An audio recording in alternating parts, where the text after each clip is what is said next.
ஸ்ரீமதே ராமானுஜாய நமக. ஆண்டாள் திருவடிகளே சரணம். நமஸ்காரம். 28வது பாசுரம். குறை ஒன்றும் இல்லாத கோவிந்தனை அனுபவிக்கலாம். ராமாவதாரத்தில் இருந்த சில குறைகளை கிருஷ்ணாவதாரத்தில் கோவிந்தன் தீர்த்து வச்சான். ராமருடைய மேரேஜ் அரேஞ்சு மேரேஜ். ஆனால் ராமருக்கு தான் லவ் பண்ணி ஒரு பெண்ணை கல்யாணம் பண்ணிக்கணும் அப்படின்னு ஆசைப்பட்டான்.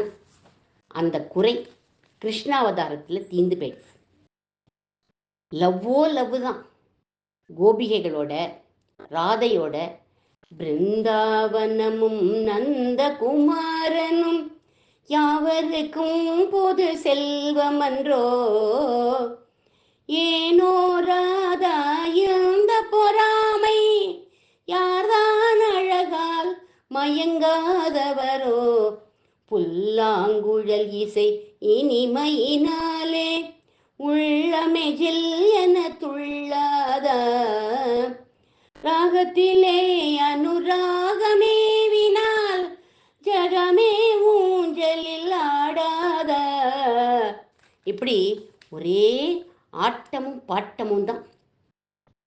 ராதிக்கும் கண்ணனுக்கும் உள்ள பிரேமைய ஜெயதேவர் ஒரு அஷ்டபதியில் சொல்றார். ஸ்மர கரள கண்டனோ மம சிரசி மண்டனோ, தேயி பத பல்லவோ உதரோ, பிரியே சாருசீலே பிரியே சாருசீலே. ராதே பிரியே, உன்னோட திருவடிய என்னோட சிரசில வை, மம சிரசி மண்டனம் அப்படிங்கிறான். இந்த அஷ்டபதிய புரி ஜெகநாத கண்ணனே அப்ரூவ் பண்ணினானாம். இது அஷ்டபதிக்கே உள்ள ஒரு ஸ்பெஷாலிட்டி. அப்போ கோவிந்தன் குறை இல்லாதவன் தானே. ராமனுக்கு தான் டிரைவ் பண்ணணும் அப்படின்னு ஒரு ஆசை இருந்தது. அதாவது சாரத்தியம் பண்ணணும் அப்படின்னு ஆசை. ஆனால் அது நிறைவேறவே இல்லை. காட்டுக்கு போன போது கூட சுமந்திரர் வந்து டிராப் பண்ணிட்டு போயிட்டார். யுத்த காண்டத்திலையும் ராவணன் பெரிய தேரில் வந்து ராமரோட யுத்தம் பண்ணான். ராமர் தரையில் கீழே நின்றுட்டு தான் யுத்தம் பண்ணிட்டு இருந்தார். அந்த சமயம் இந்திரன் பார்த்தான், தன்னுடைய தேரையும் மாதலிங்கிற தன்னோட தேர் ஓட்டியையும் அனுப்பி வச்சுட்டான். அப்போ ராமருக்கு டிரைவ் பண்ணவே சான்ஸ் கிடைக்கல. கிருஷ்ணாவதாரத்தில் பார்த்தனுக்கு சாரதியா வந்துட்டான் கண்ணன். திருவல்லிக்கேணியில பார்த்த சாரதியா காட்சி தரான் அப்படிங்கிறார் ஆழ்வார். பார்த்தன் தேர்முன் நின்றானை சிற்றவை பணியால் முடி துறந்தானை திருவல்லிக்கேணி கண்டேனே அப்படிங்கிறார். ராமாவதாரத்தில் ராமர் நிறைய பேசணும்னு ஆசைப்பட்டார், லெக்சர் கொடுக்கணும்னு ஆசைப்பட்டார். ஆனால் சான்ஸே கிடைக்கல. ஒரே ஒரு ஸ்லோகம் யுத்த காண்டத்தும் போது, சகுர்தேவ பிரபன்னாய தவாஸ்மி திசை ஆச்சதே அபயம் சர்வபூதேப்பியக ததாமி ஏதத் பிரதம் மம அப்படின்னு சொல்லி, என்னுடைய திருவடியை பற்றினவாளை நான் கைவிட மாட்டேன், அபயம் அளிப்பேன், அவ்வளோதான் பேசினார். ஆனால் நிறைய உபதேசம் பண்ணணும்னு அவருக்கு ஆசை. கிருஷ்ணாவதாரத்தில் யுத்த பூமியில் அர்ஜுனன் சொன்னான், கிருஷ்ணா நான் சண்டையெல்லாம் போட மாட்டேன் கிருஷ்ணா, ஏன்னா எதிர்ப்புற நிற்கிறவா யாரு, என்னுடைய தாத்தா பீஷ்மர், என்னுடைய ஆச்சாரியன் துரோணாச்சாரியார் அப்படின்னு சொன்னான். அவனுக்கு பெரிய லெக்சர் கொடுத்தான் கிருஷ்ணன். கர்மயோகம், ஞான யோகம், பக்தி யோகம்னு பகவத்கீதை 700 ஸ்லோகத்தை சொல்லி விஸ்வரூப தரிசனம்லாம் காமிச்சான். அர்ஜுனன் கையை கூப்பிண்டு, கண்ணா நீ சொன்னது எனக்கு ஒன்றுமே புரியலை கண்ணா அப்படின்னா. நமக்கும் கூட தான் பகவத்கீதை புரிய மாட்டேங்கிறது. நான் சண்டை போடுறேன் அப்படின்னு விட்டான். இப்படி பெரிய உபதேசம் பண்ணான் கண்ணன். ராமாவதாரத்தில் கைகேயியோட மனசை கலக்கினவள் கூனிங்கிறவோ, அவளுக்கு முதுகில் கூன் இருக்கும். அவள் தான் பட்டாபிஷேகத்தை நிறுத்திட்டாள். ஆனாலும் கருணை உள்ளம் கொண்டவராச்சே நம் ராமர். அவர் நினச்சிக்கிறாராம், இந்த கூனியோட கூனை நம்ம சரி பண்ணாமல் விட்டுட்டோமே அப்படின்னு நினச்சிண்டாராம். கிருஷ்ண அவதாரத்தில் திருவிக்ரா அப்படிங்கிறவளுடைய கூனை சரி பண்ணினான் கிருஷ்ணன். இவள் கம்சனுக்கு தினமும் சந்தனம் அரைச்சிண்டு போய் கொண்டு கொடுத்துட்டு வருவா. கிருஷ்ணரும் பலராமரும் மதுராக்கு வந்தபோது இவள் எதிர்ப்புற சந்தனத்தை எடுத்துட்டு வந்தா.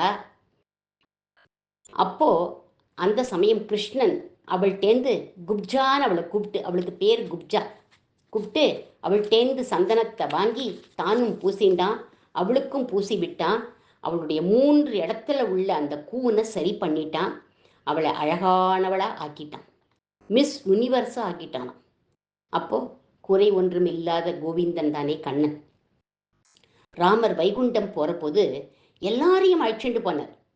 புற்பா முதலா புல் எறும்பாதி ஒன்றின்றியே நற்பால் அயோத்தியில் வாழும் சராசரம் முற்றவும் நற்பாலுக்கு உய்த்தனன் நான்முகனார் பெற்ற நாட்டுளே அப்படிங்கிறார் ஆழ்வார். அங்க போயிட்டா, வைகுண்டத்துக்கு போயிட்டா திரும்பி வர முடியாது. அது ஒன் வே, நச்சப்புனரா வர்த்ததே அப்படின்னு சொல்லுவா.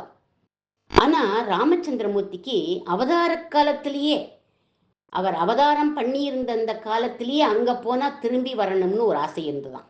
அது ஒரு குறையா இருந்துதான். கிருஷ்ணாவதாரத்துல அது தீந்து போயிடுது.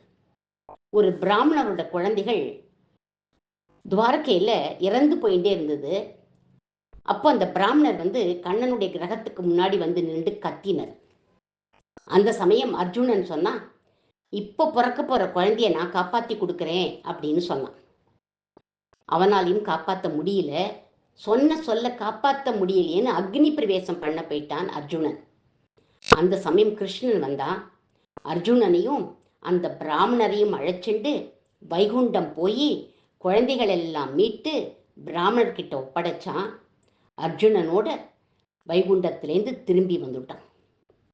நடக்க முடியாத காரியத்தை சாதிச்ச குறை ஒன்றும் இல்லாத கோவிந்தன் நம் கண்ணன். ராமாவதார குறையெல்லாம் தீர்த்தான் கோவிந்தனான கிருஷ்ணன். ஆனா கிருஷ்ணாவதாரத்துல அவனுக்கு ஒரு குறை இருந்தது. அந்த குறை கிருஷ்ணனுக்கு ஹிருதயத்தை விட்டு நீங்கவே இல்லை. அசலும் கொடுக்க முடியாம வட்டியும் ஏறிண்டே போனா கடன் பட்டவன் எவ்வளவு கஷ்டப்படுவானோ அப்படிப்பட்ட அவஸ்தைப்பட்டான் கண்ணன். என்ன அவஸ்தை?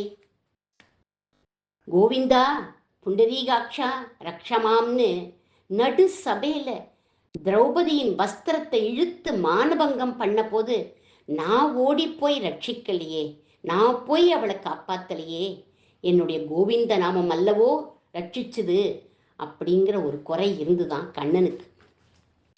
ஆனா நம்ம ஆண்டாள் என்ன சொல்றா பாருங்கோ, கிருஷ்ணா உனக்கு குறையே கிடையாது கிருஷ்ணா, கோவிந்த நாமம் இருக்கிற போது உனக்கு ஏது குறை?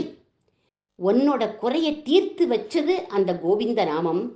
அதனால நீ குறை ஒன்றும் இல்லாத கோவிந்தன் அப்படிங்கிறா ஆண்டாள். அப்புறம் கண்ணன் கிட்ட சொல்றா, கிருஷ்ணா நாங்கள்லாம் பள்ளத்துல இருக்கோம் கிருஷ்ணா, நீ மேட்டுல இருக்க, நீ எங்களுக்காக மேட்டிலேந்து இறங்கி கீழே வந்திருக்க. எப்பேற்பட்ட சௌசீல்ய குணம் உள்ளவன்பா நீ, எப்பேற்பட்ட எளிமையானவன் நீ அப்படிங்கிறா ஆண்டாள். தயா சதகத்துல கூட சுவாமி வேதாந்த தேசிகன் 7 பேருக்கு பகவான் தயை பண்ணினான், தன்னுடைய தயைங்கிற சௌசீல்யம்ங்கிற குணத்தை காண்பிச்சான் அப்படிங்கிறார் அவர். நிஷாதானாம் நேதா கபி குலபதியே காபி சபரி குச்சேலக குப்ஜாசா பிரஜயுவதயக மால்ய கிருதி அப்படின்னு 7 பேர். நிஷாதானாம் நேதா அப்படின்னா வேடுவர் தலைவன் குகன். கபி குலபதினா சுக்ரீவ குரங்கோட சத்தியம் பண்ணிட்டது. காபி சபரி அப்படின்னா அட்ரஸே இல்லாத சபரிக்கு அனுகிரகம். குச்சேலகன்னா குச்சேலனுக்கு அனுகிரகம். குப்ஜாசானா குப்ஜைங்கிற திருவிக்கிரையின் கூனை சரி பண்ணி அவளை அதிரூப சுந்தரியா ஆக்கினது. பிரஜ யுவதய அப்படின்னா கோபிகைகளுக்கு அனுகிரகம். மால்ய கிருதி அப்படின்னா மதுரால மாலை கட்டின மாலாக்காரனுக்கு அனுகிரகம். இப்படி இந்த 7 பேருக்கும் உயர்ந்த நிலையில இருக்கிற எம்பெருமான் தயாதேவியோட கிருப்பையாலேயே அனுகிரகம் பண்ணான் அப்படிங்கிறார் சுவாமி வேதாந்த தேசிகன் இந்த ஸ்லோகத்தில். குறை ஒன்றும் இல்லாத கோவிந்தனே எங்களுக்கும் அனுகிரகம் பண்ணு அப்படிங்கிறா ஆண்டாள். இப்போ கிருஷ்ணன் அடுத்த ட்விஸ்ட் வச்சான். நான் பெரியவன், சுதந்திரன்னு தெரியறதோ இல்லையோ, நான் போடுறது தான் சட்டம், அனுகிரகம் எல்லாம் பண்ண முடியாது அப்படின்னு விட்டான்.